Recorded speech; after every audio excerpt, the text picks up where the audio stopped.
Hi, everyone, and welcome to another really special Talking Insomnia episode.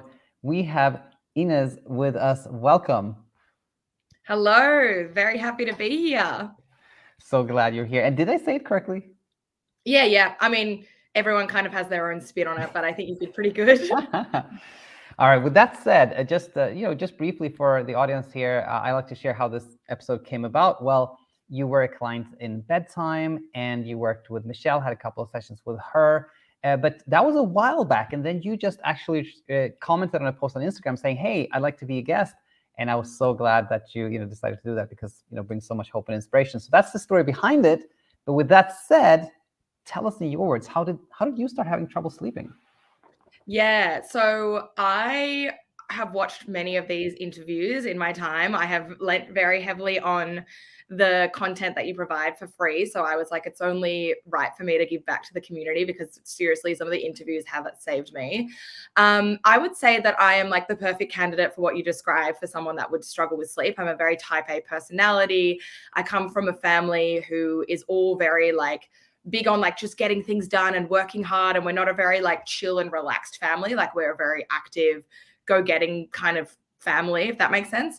And so I would say like trouble sleeping, I mean, it's kind of always hard to pinpoint where it started from, but even I'm like 29, almost 30 now, and I would say like all throughout kind of my 20s, I always kind of struggled with it a little bit, but never enough to like make me feel super worried, or I was never like really thinking about it during the day or anything like that. And I was often the kind of person that would sleep a lot better if I had a partner with me. And so I know that even when I was really young, me and my sister used to have the same bedroom, and I used to like sneak into her bed at night just to like sleep with her, because I loved having that company. And then I had to move into my own room when I was like 9, and I continued to sneak into her bed until I was like 15, because I just hated sleeping alone. So there's a little bit of childhood history with there, which I feel like then flowed onto with me feeling like I could only ever sleep if I was with a partner. And I think that kind of belief was a little seed of doubt that started to grow bigger and bigger and bigger. And so then I moved in with my partner, and I was kind of like, cool, I'm going to have great sleep forever. Like, was just like not really stressing about it, but I was like, yeah, this is going to be amazing. And then I stopped being able to sleep with my partner. And then I started to really freak out, because I'm lying there and she's asleep, and I'm just like, oh my God, what is wrong with me? Having no idea about any, like, this was before I found anything to do with the sleep coach school. And that like really tipped me over the edge. That was like the straw that broke the camel's back, because it was like this thing that I felt like was within my control. And then all of a sudden I stopped being able to sleep, and it was just sorry to jump in here, but just so we have an idea, like how old were you, or how many years ago was this? So this was not last year, but the year before, I think. So 2020, what does that make it, 2021. So yes, 2 years or so. Yeah. Or maybe last year. I actually can't remember. It's either a year ago. No, actually it was last year. It was the start of yeah. So about 18 months ago. Okay, perfect. Thank you. Yeah. So, and that's when I started to like really, really freak out. And then I think I just like searched all through YouTube and whatever. I actually went to the doctor, and it was like the worst experience of my life. I was like, I'm not sleeping. And she was like, have you tried deep breathing? Like, have you tried yoga? And I was like, yes, obviously. I was like, I've done all of these things. Very typical to what you always talk about, how like I had exhausted all options. Like I was taking magnesium. I was trying not to be on my phone at night. I was wearing blue light glasses. I was like trying to read, like just trying like every single thing that you could possibly try. I was trying. And like sometimes I would take like melatonin. I was pretty scared of sleeping pills, so I never really used them except for like maybe once or twice, like I don't know. And then I think there was like one particular weekend where I went away, and I was with my partner, and I didn't sleep the whole weekend. And I was like so angry at myself, because I was like, everyone else was talking about how relaxing the weekend was and how fun it was. And I was like, oh my God, I feel so stressed and so anxious and so tired, like so tired, but wired at the same time. And that kind of led to me being like, okay, I've been to the doctor, I'm trying all of these things, but it's if anything, I'm feeling worse. I'm feeling more anxious, and I'm feeling more stressed and more like helpless, I guess. So then I started trawling through Reddit, because I was like, there's got to be something else. Like there's got to be something else that can help me, that isn't like maybe more of the conventional path.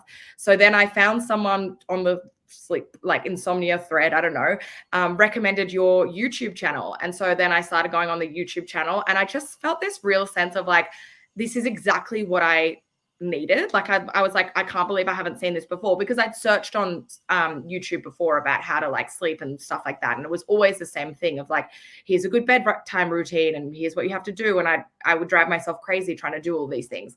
So then from that, I think I signed up to BedTyme like straight away, because I was just like, I'm all in. I just want to like figure this out.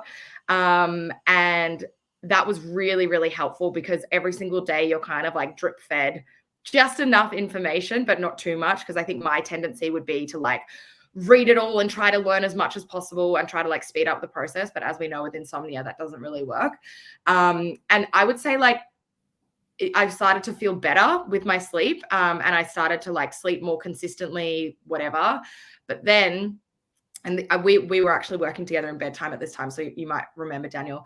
Then my partner went away for 3 weeks, and I was obviously really nervous about it. And this is where things like really, really went downhill for me, because she went away for 3 weeks, and I like just didn't sleep for the whole 3 weeks. I was like fully freaking out, having panic attacks every single day.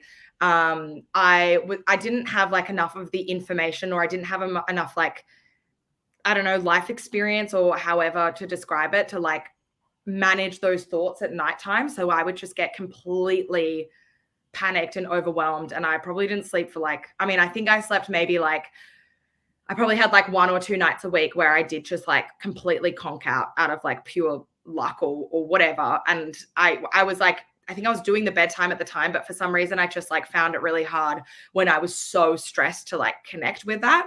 So then during the time, that's when I started working with Michelle, and like that was really, really helpful, considering that I already had this baseline of knowledge with BedTyme that I think I did for like a month or 2 months or something like that. And then I started working with Michelle, and it still took like obviously a good while, because I basically had to learn how to manage those thoughts and to not let them like override me. And I would say like towards the end of that 3 weeks, I was starting to get a lot more calm. But I would say that 3 weeks was like pretty traumatizing for me. And that was about, I want to say May last year. And ever since then, I have just been like continuously kind of investigating my thoughts and trying to really observe what's coming up for me, learning how to manage those thoughts without like reacting to them. Like for me, I feel like I've come from a family that's very like about action taking and about like doing things, right? Like I was born in Switzerland. And so it's this very energy of like, just get it done. And so I feel like for me, it was like, I had to completely flip that kind of narrative on its head and just be like, actually, you don't have to do anything. And when that comes so naturally to you, it's like, yeah, it was really, really hard, because it wasn't something I could think myself through. It was something that I really had to experience. And like, you know, what Michelle taught me a lot was like how to just feel those feelings of anxiety and fear and panic, and not let them like hijack you. And truly, I don't think I ever felt an emotion before that time. Like I just was so used to hearing the emotion in my brain and like reacting to it. And so what would happen is at night, I'd be like, oh my God, am I going to fall asleep? Or like I would start to fall asleep and I'd be like, oh, here it comes. And then I'd wake myself up again. And then I'd be like, what's going to happen tomorrow if you don't sleep? Or like, you know, I would get really in these cycles of thinking like, oh my God, if you never sleep again. And it felt like there was like no end to it, which was also really hard for me because I'm a recovering control freak, I guess you could say. So yeah, that was about in May last year. And as I said, since then, I have been like really just working on not just my sleep in general, but how I manage my anxiety and my panic in general. My partner came back, and which was really nice because I immediately just like relaxed around her and was able to sleep again. And I've definitely had some like road bumps along the way. But I would say now how I feel about my sleep is like, I don't know. I'm not worried about it really at all. And I've like, now I can sleep alone and it's not stressful for me. So yeah, I don't know. There's lots of different ways and stories that I can tell, but I'll leave it up to you, Daniel, to lead the way. Wow. Yeah. No. Thanks so much. You shared it in such a nice way. Gave us a real summary of the journey here, and I have several questions, and I want to actually kind of go back to when it started. It sounded like, even from childhood, you had a little bit of maybe that, a little bit, type A temperament, a little bit anxious temperament. You like to sleep next to somebody else, but it sounded like sleep was never really a struggle until you moved in with your partner. Is that true? Yeah. So I would say that, like, I definitely struggled sometimes with sleep. Like, I definitely sometimes would and for me, it's mainly been falling asleep, like, at first. Like, I never, once I fell asleep, and sometimes that could take me hours, I would never really wake up again. And that's something that I have found throughout my life. So, like, even when I first started, sorry, I've just got a new puppy and he's annoying me. Clearly wants attention. He wants attention. Hang on, let me just bring him in here. Can have a little feature. This is the new Yeah, dog. absolutely. Yeah, this will give us a lot of new views.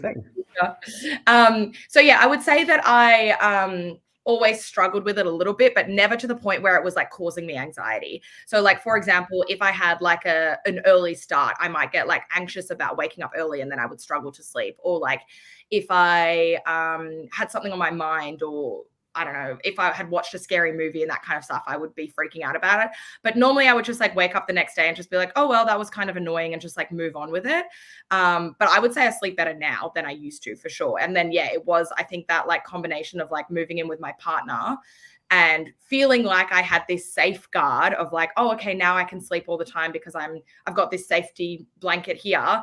And then it's almost like my mind was like, well, what happens if, what happens if this doesn't work anymore? And then that came true, and I was like, oh shit. So yeah. Yeah. You brought up something that Coach Alina often talks about, which is that when we say something with kind of confidence, it's almost like we're challenging ourselves. It's almost like you say to somebody, well, I can do this much in bench press. Then the person will be like, show me. And then we'll be like, oh, it's almost the same thing, but inside us. But just to contextualize for the audience here, when I hear your story, it's sort of like, it's of course very normal that when, we have to get up extra early, we sleep a little less, and we can be a little bit anxious about that, of course. But if somewhere along our childhood, let's say, we have had this idea that, oh, not sleeping is kind of like, that's scary, that's not good. It may not create a struggle there, but it's like the seed is planted. There's a little bit of fear of not sleeping, right? Yeah, and I feel like that's exactly what I had. And it was like, it was always lying dormant, and I was always going to have to deal with it. And it just so happened to fully erupt last year. Yeah. Which I wanted to ask you about that. Was it like almost immediately when you were moving with your partner that the sleep struggles surfaced, or was it a little after? It was probably like we moved in together at the start of December, and then probably, the middle of January, I started to like stop being able to sleep. And like, for me, it's always been this weird thing as well. Like, since I've had like the struggle that I've had since I moved in with my partner, it was weird because I didn't used to struggle so much if I had something on the next day, like, which was a really weird thing. For me, I would always put a lot of pressure on myself. Like, say, for example, if I had the day off the next day, I was like, I want to be really rested and I should be sleeping, and this is the time to catch up. You know what I mean? And then I would never sleep. So like, it was kind of like on the weekends when we had like, I kind of like built up this story that like my brain just like didn't want me to like have fun or enjoy myself. And so I often found that like, if I had work the next day, like, weirdly, I would sometimes be able to sleep better than on the weekend as well. So yeah, I would say, so kind of like January, that's when it started. And then I think after like a month of doing BedTyme, I actually improved quite a lot. But then it was a very like fragile improvement. It was a very like surface level kind of improvement, because I was using things like, oh, I'm just going to like set my alarm. And that really helped me initially. But obviously, kind of having that sleep window actually really helped me initially. But then I became really attached to it. And I was like, I've got to set an alarm every single day. I've got to go to sleep at the same time every single day. And so I would say for me, that was like, it was good because it gave me like a little bit of a rest in the sense that I could actually sleep for a couple of weeks. But obviously long term, it didn't work. And so then I had to like manage those thoughts and emotions and find a bit more of a sustainable approach to my sleep. Yeah, no, absolutely. Go a little bit deeper. And just so the audience has a bit of a picture here. The first stretch before things got a bit easier using BedTyme. What was it like? Was it like mostly a struggle falling asleep? Did you have completely sleepless nights? What were your days like? What was life like that first stretch? Before bedtime? Yeah. Yeah, so I would always struggle to fall asleep. And then once I would fall asleep, I like wants to be in the action. Once I would fall asleep, I would like pass out. Like I wouldn't remember. It wasn't ever like I would go from like, I would never feel sleepy. I would literally be like awake for hours and then I would like pass out. And then and I'm sure people that can relate to this feeling who have struggled with insomnia, even if I would fall asleep for like a couple of hours, and I'd like sleep, I would still feel like that sense of like panic the next day because I'd be like, oh my God, it took me so long to fall asleep. And so even though I would sleep, I mean, I would sleep like maybe like 3 or 4 hours probably, I would still like wake up feeling really, really like just, I don't know, like a bit sick and anxious basically, even though I'd slept. But mainly like I never had like a fully sleepless night. But majority of the time I was like lying in bed, freaking myself out anyway. So it was like, maybe I'd get 2 or 3 hours of sleep a night.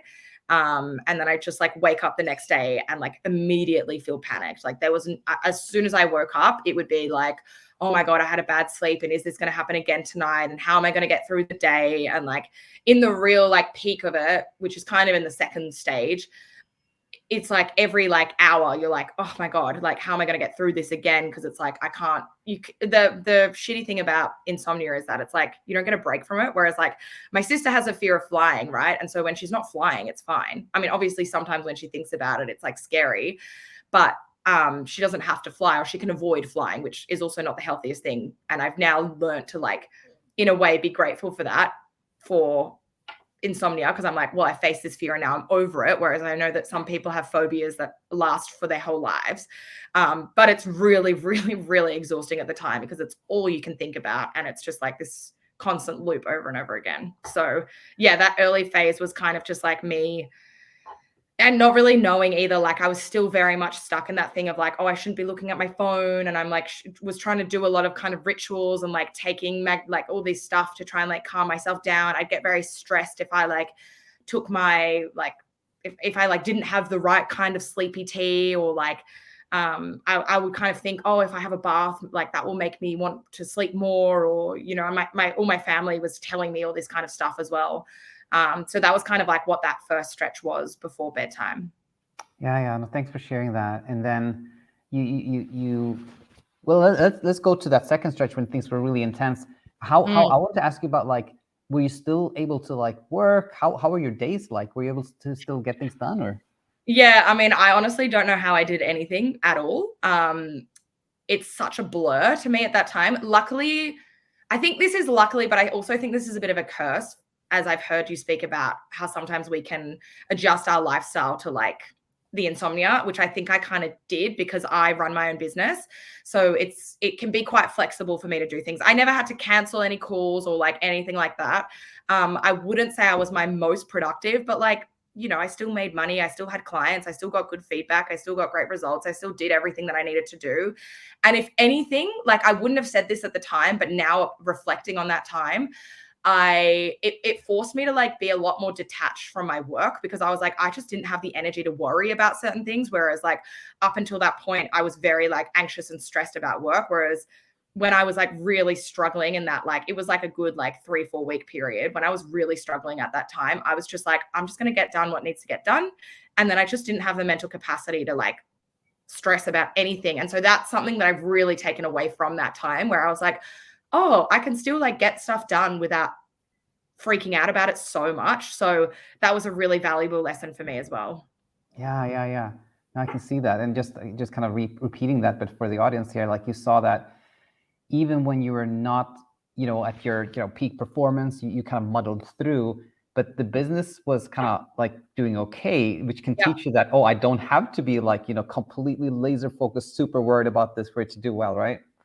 Exactly. Yeah. And that was like a really valuable lesson, because like for someone that is a type A personality and runs their own business, that was a lesson that's so valuable for me. And so now I can actually put that energy that I was putting into stressing about things to like either relaxing or making new offers or doing something more productive with it.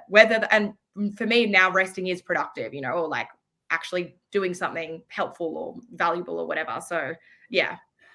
Yeah, very, very nice. And I want to ask you this. I know this is hard because you had, I think, several conversations with Michelle, but if you would maybe pick one or two things that you learned from her that you felt like this was really, really helpful to me, what comes to mind? The first thing that comes to mind immediately is Michelle. Like, I was like, I just told her that I was feeling anxious all the time and I didn't know how to deal with it, essentially. And like, this sounds so simple, but it was so helpful for me. And she was like, let's just practice feeling the anxiety, because I have this feeling, and I know so many people will relate to this, that if I felt the anxiety, it was just going to like overtake me and I was just going to go crazy. And like, I was terrified of feeling the emotion and just like kind of letting go to it. So she was like, let's just practice on the call together, like really feeling it. And that's why I'm putting my hand on my chest, because she was like, okay, where can you feel the anxiety? And I would be like, oh, it's in my chest or it's in my throat. And she would just be like, allow it to be there. And like, really just like show yourself that it's safe to feel anxious. And like, you know, it wasn't like an immediate quick fix. It was something that she was like, do this every time that anxiety starts to really bubble up and become quite overwhelming. And eventually over time, like I would say over like a couple of weeks, that anxiety, when it would come up, I wouldn't feel scared of it anymore, because I had taught myself that it was okay to feel anxious and that there was nothing to kind of fight against or resist, or I didn't have to do anything either. And it was a real practice of like getting out of my head and into my body, which like is a really hard thing for someone that is quite like logical and quite like used to like being like getting things done. But like the most logical thing to do is to just like feel your emotions. And now, like when I do feel anxious about anything, I've got that skill of being able to actually feel it. Whereas I was really, really, really stuck in intellectualizing all of my emotions, which was basically just like fuel to the insomnia, because I'm like trying to always fix everything, always solve everything, always find a reason for everything. And that is just continuing the cycle more and more and more. Whereas if you actually just like feel that feeling, and I found it really helpful for me, especially in the early days, because I was so disconnected from how I was feeling, to put my hand on where that feeling was and to just like hone in on it, not try to change it, not try to make sense of it, not try to like solve it or do anything about it, just really feel it. And like, it kind of does fade after like, I don't know, 30 seconds. And then you're slowly but surely rebuilding trust within your body of like, oh, this anxiety is not anything to be panicked about, or doesn't actually mean anything. It's not actually anything that's really like factual. And you like, it does take time, but it's something like also quite practical that you can actually do of like, oh, okay, I'm feeling this anxiety. I'm just going to actually hone in on it in my body, and you'll feel it start to like dissipate a little bit. So that was something really, really helpful. And then another thing I would say was that later on in my insomnia journey, I was like, oh my God, okay, I need to do this. Like, I need to like kind of challenge myself. I should like go away. I should sleep at a different place. I should do X, Y, Z. And Michelle was like, that can be really helpful if that's what you want to do, but also don't make sure that you're not like doing things from a place of like fear. Like, if I don't do this, if I don't challenge myself, I'm going to have insomnia, because that's also kind of, you know, insomnia is just like full of these like paradoxes. And so that kind of gave me, which I needed, the permission to be like, oh, this journey will unfold and you will get better, but you also don't have to do anything. And that's something I've really found. Like, I was quite worried about like, you know, oh, I should go away, because that was a fear for me. And I was like, you've got to conquer all of your fears. And Michelle was like, just let it unfold and see what happens. And if you really want to do it, then do it. But like, don't force yourself into it just to see if you can sleep, essentially. And so since then, I have been on many trips, and I went to a trip to the Whitsundays here in like Queensland in Australia. And we went for like 4 days. The first day we got there, I slept fine. The second day we got there, I like freaked out a little bit, and I actually just watched, and I didn't really sleep. Because, you know, the whole feeling of like, oh my God, I'm on holidays, I should be sleeping well, whatever. And then I actually just watched one of your videos, and it was something along the lines of like, I remember it was something to do with like, it doesn't matter. Like, because at that time I was like, oh my God, you know, I've already been doing this for a couple of months. I should be better. And I'm on holidays, and all these expectations I had of myself. And I watched your video that was like, there's really no timeline to this. Like, it really doesn't matter how long it's going to take, or like, It was actually one, I think, on like exposure therapy, where you were talking about how like people try to do exposure therapy for like spiders or whatever. I don't know. And I just watched that and it was really calming for me. And I was just like, you know what? It doesn't matter if I'm not sleeping amazingly here. I'm just going to focus on the fact that it's like really cool to be away. And it doesn't matter that it's been already 6 months, which like honestly is not that long of a time, but I'm used to like making things happen really quickly. So I was like, I should be better by now. And so it, you know, just being able to be like, it's okay that it took a while. And the rest of the trip was great. Like, you know, I slept, but it wasn't really like the main focus of the trip. And I just focused on like the fact that I would be having fun regardless, because how can you not have fun when you're like jet skiing and going snorkeling and whatever? Like it didn't really matter how tired I was because I was going to do what I wanted to do anyway. And like, that's kind of been a mantra that I've continued to build more belief in as I kind of continue to challenge myself, but in ways that feel kind of like gentle, because that's the other thing I would say with insomnia is like, I used to think that I was quite good at self-care. Like I meditated quite often, or I would like, I don't know, take myself out to breakfast or journal or read books or whatever. But like the level of self-compassion that I built up because of my insomnia is like so much more than anything that I'd ever had before. Like just, you know, if I had a bad night of sleep, I would just like be so gentle to myself the next day in a way that I never had before. And I would just like, you know, instead of like forcing myself to buy dinner or to cook dinner, I'd be like, just buy it, make it easier for yourself. And that kind of stuff was like stuff that I really didn't do before. I was always quite like, what's the word? Like rigid on being like, no, you should do it this way. Or like, you've bought this food, so therefore like, it's a silly example, but like, I wasn't very flexible with myself. Everything kind of had like specific rules and structures. So a bit off topic there, but I think I covered a few helpful things. No, I was just that was exactly what I was thinking. Like what you shared about what you learned from Michelle and this topic of self compassion is amazing, so wonderful. And I just had maybe one more question before, you know, my two kind of standard last questions, and that was you know, the 3 weeks that were really difficult. You had some calls with Michelle. Did things get easier before your partner came home, or not really? It was just when your partner came home that things got easier. Yeah, so I would say that let me think. I had a call with Michelle, in one of the weeks. And actually what did happen, because my partner was away, I was like, okay, well then I'm going to go away. So, and which was something that I was like kind of scared to do. Okay, I'm just going to put him down and see if he chills out a little bit. Which was something that I had been like previously scared to do. And I actually I flew down to like on a plane, and I went down to Melbourne, and I was so scared when I got there. Like I had already not slept all week. I'd had a really bad sleep the night before. So I was just like not in a good place at all. And I arrived there, and I remember thinking, oh my God, if I like lose my mind here, I'm like away from all of my family. Like I was just like in a really bad place. But I think because I was like in a different location, or I don't know, I was just like, I'm just going to do this because my partner's away and there's nothing else that I can do. Like probably kind of reached a state of like surrender in a weird way. I ended up sleeping well there. I was there for only 2 nights, but I ended up sleeping really well there, which was like really good. And then I kind of came home and I was like, okay, cool. But at the time I was like still using Netflix. I was like, I've got to watch something to fall asleep. And then I kind of came home and then it wore off after a while. So I was like, I would put something on, I'd be like, cool, yep, I'm ready to sleep. And then it like wouldn't work. And then after a while, like it worked for like a week. So it was kind of like this up and down period where like I was constantly still looking for like, okay, well, this is the thing that's going to make it easier, you know, and it would work maybe for like a couple of days. And then after a couple of days, it would stop working, but it would almost make my fear worse, because I'd be like, oh no, I've lost it again. Or I've lost how to sleep again. I've lost the thing that makes it easier again.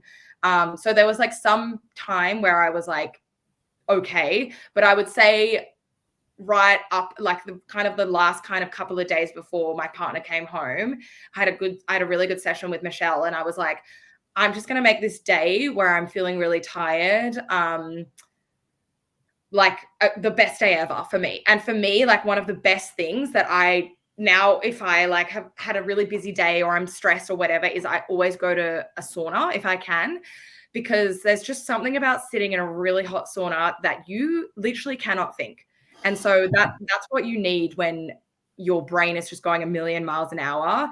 And when you are that, like I go and sit in the sauna for like 45 minutes and just like fully make myself as hot as possible, it makes you feel pretty weird afterwards. Like you feel a bit like out of it afterwards, which is like such a relief, because when you're not sleeping, you feel quite out of it. You feel quite fuzzy all the time. But when you feel out of it because of the sauna, for me, that was like a bit of a relief. You know what I mean? So I would say like, and so I went to the sauna that day and I showed myself that I could still work, and I kind of just like whatever. And, you know, funnily enough, like, not to say that because of the sauna or because of the session with Michelle or anything like that.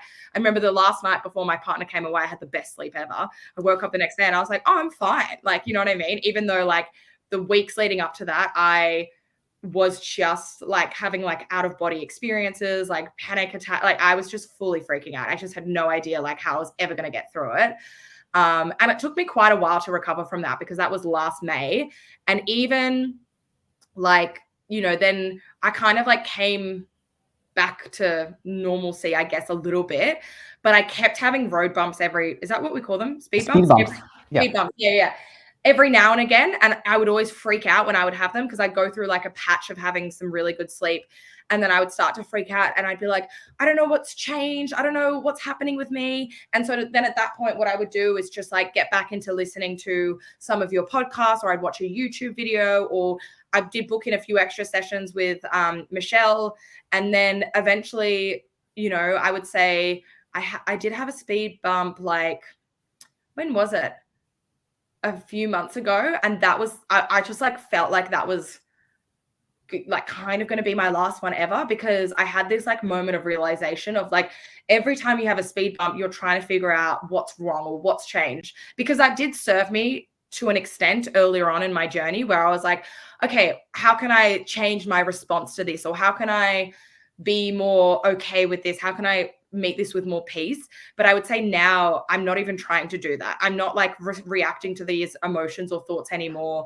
Like if I'm lying in bed and I'm tossing and turning a bit, I'm just like, yeah, babe, that's normal. Like, don't worry. Like, I'm just kind of like lying there. It doesn't really even evoke any kind of fear anymore. And like, for me, I feel like I was in a constant state of like fear and like worried thoughts for like 2 years almost. So like, to be here now, it's taken time and it got easier. Like it's gotten a lot easier, but now I would say I don't even resonate with like having that fear necessarily. So yeah. And if those thoughts come up, I'm just like, oh, that's just some of the old thoughts. Like I don't identify with it anymore, probably.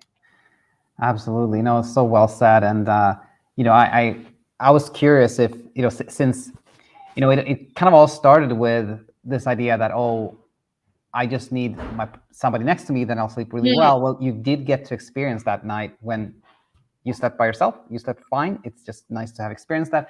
And you said something before that I think, you know, so helpful to point out, which was like you said that when Michelle taught you, like when you feel anxious, you feel like you do this, you allow yourself to feel it.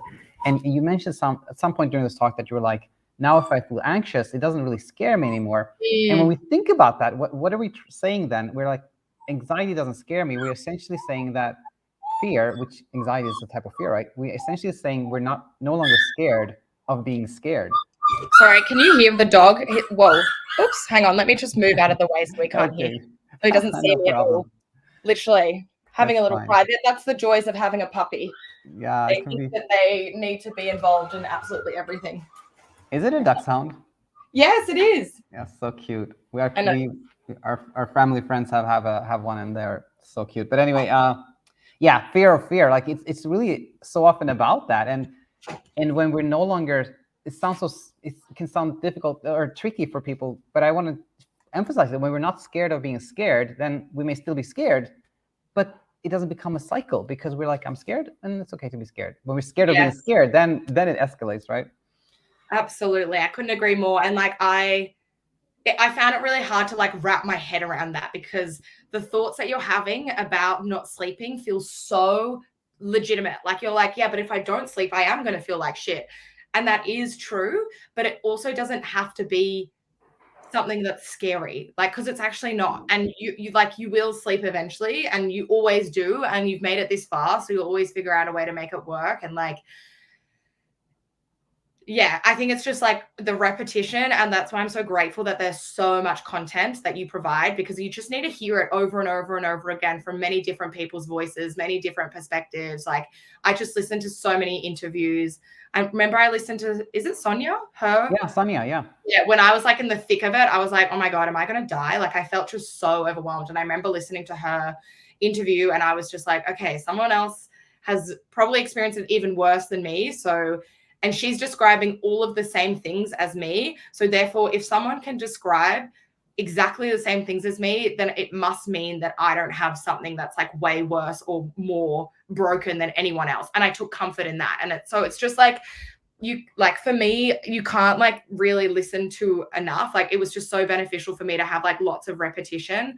And I think naturally you just get to a point where you're like, oh, I'm okay with this now and I can like manage it on my own. But like for me, yeah, it's definitely taken like since early last year. So it's almost been 2 years now, to get to a place where I feel better than ever about sleep. And like, you know, obviously now my partner does live at home, but we've had many nights apart and I just like, it's just so crazy to me that I used to get like so stressed about it, or that I used to like cling on to her to give me something that she was never giving me before. Like, I understand why, and I can see it from my childhood. Like, you know, I was even asking my parents, like, did you sleep with me when I was younger? Like, where did this come from? This like need.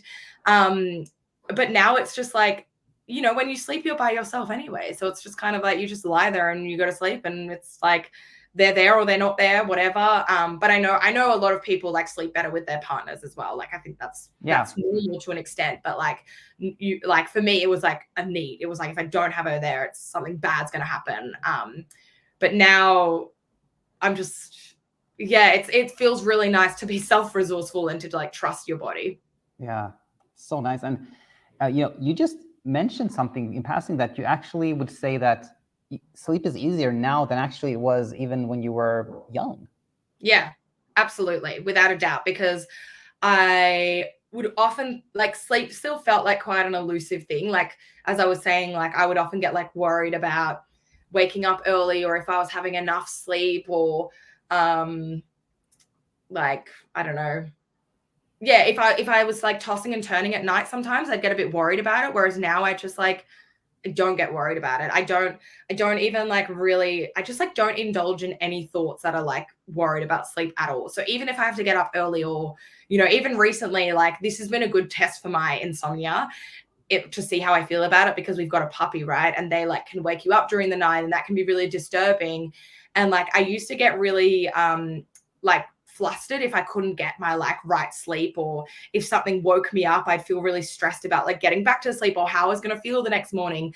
But like now it's just like, oh, the dog wakes me up and then I just go back to sleep. Like, it's just like a non-issue for me. Like, I don't feel like sleep is something that I'm trying to like catch and it's always slipping through my fingers. It's like, it's just something that's always within me. So just lie there. And, you know, even for me, like I will say that like I doing things at nighttime was not something that ever really worked for me. Like I mentioned that I did like watch some Netflix, you know, in bed, and it was nice to like just completely relinquish all of those rules that we have around what you should do before bed and watching TV and like being on your phone, whatever. But for me, like at nighttime, if I can't sleep, it just like really, really helps me to like visualize something that I really enjoy doing, whether it's like, you know, sometimes I would like visualize going shopping with my best friend on a Saturday morning and just like pretend that we're like doing something fun. Or like I always watch these like travel YouTube of like people going not at nighttime, like during the day, of people like flying in first class or traveling in these really beautiful trains. And so sometimes I would like visualize myself like going to sleep in the train as it's like rocking, and like just kind of creating those nice scenarios in my head, because my brain was just so used to like habitually being like, oh my God, what if this happens and blah, blah, blah. And you're stressing about this. And, you know, so now like if I'm worried about sleep or if I'm worried about something with work, I'm just like, worry about it tomorrow. Let's just imagine you're flying first class to somewhere. And like that in itself has made the experience of like being in bed really nice. And I can use my clearly overactive imagination towards something that feels enjoyable, and to kind of like not make me feel so like stressed at night, because I didn't really enjoy like kind of getting up and doing something. I found that put like almost more pressure on myself, because I'd like get up and like try to read a book, and then I'd be like, okay, now I'll go back to bed. Whereas if I just like lie there and just like try to think about something nice, not from a place where I'm like, okay, this is going to help me to fall asleep, obviously, but from a place of like, oh, this is going to make this experience more enjoyable. And that's what suited me. So if any of those scenarios sound enjoyable to anyone listening, take it and run with it. Sounds wonderful. Absolutely. And you've already shared so nicely about how like you've learned from this in many ways that has helped, beyond sleep. So I just have one last question for you, which is, if you could, travel back in time and say something to yourself when this all began, let's say when you started really struggling with sleep, what would you pick? I think about this often because I've listened to a lot of your interviews, and like I've been talking to my partner about it, because I just don't know if there's anything that I could have said to myself that would have helped.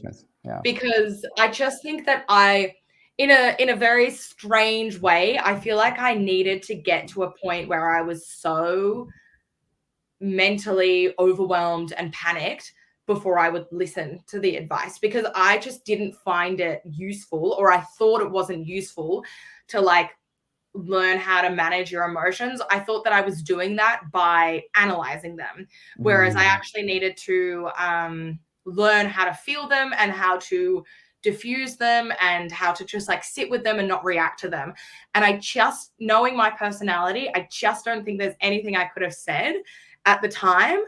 But I guess the advice I would say is like, just when a feeling comes to you, just stare at it, or just like be open to it, like let it be there. Like you don't have to react to every thought, you don't have to analyze where everything is coming from. And there is so much power in, like, I know it sounds so woo woo, but there is so much power in just like welcoming those emotions in, whether it's during the day or at nighttime, because that's how you rebuild. Like I remember Alina always says, because I had a session with Coach Alina as well. She always says like your brain doesn't work by you telling it things. Your brain works by you showing it things. So you have to show yourself that it's safe to feel the emotions, and show yourself that it's safe to lie in bed at nighttime. And as you do that, your body starts to like switch into more of a like regulated state. And that's when you will like, sleep just comes. It's not even a question. It just eventually comes. So yeah, I hope that's helpful.